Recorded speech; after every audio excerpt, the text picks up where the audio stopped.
नमस्कार दोस्तों, जय माता दी। जय माता मैं दी। वैष्णवी। हम कलावती। मैं पूजा लोकगीत। आप सभी का स्वागत है गाने के सफर लोकगीत के चैनल पे। और संगीता पाल देसी संगीता पाल देसी सभी के चैनल पे स्वागत है। आइए, एक बहुत प्यारा सा आप सभी के बीच लाए हैं सोहर गीत। कैसा लगा कमेंट करके जरूर बताइए।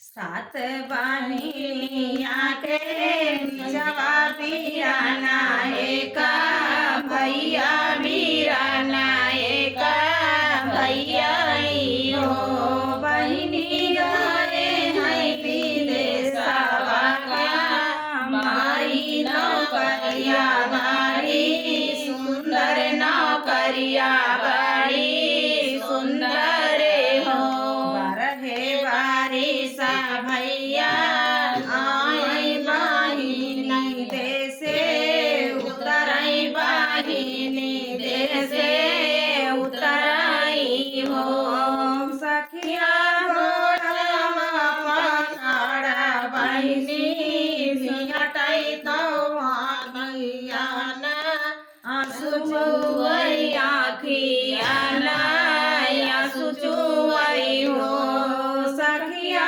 घोड़वा पकड़ बहिनी हटई तो आखिया न आंसू चुवई आखिया न आंसू चुवई हो चारी महरिया भैया दिहले बहिनी सामा जामई बहिनी सामा जामई हो मारे बजनी रोआयु मोरी बहिनी मासुया जिनी रायु आसुया जिंदगी रायु तानी बाजा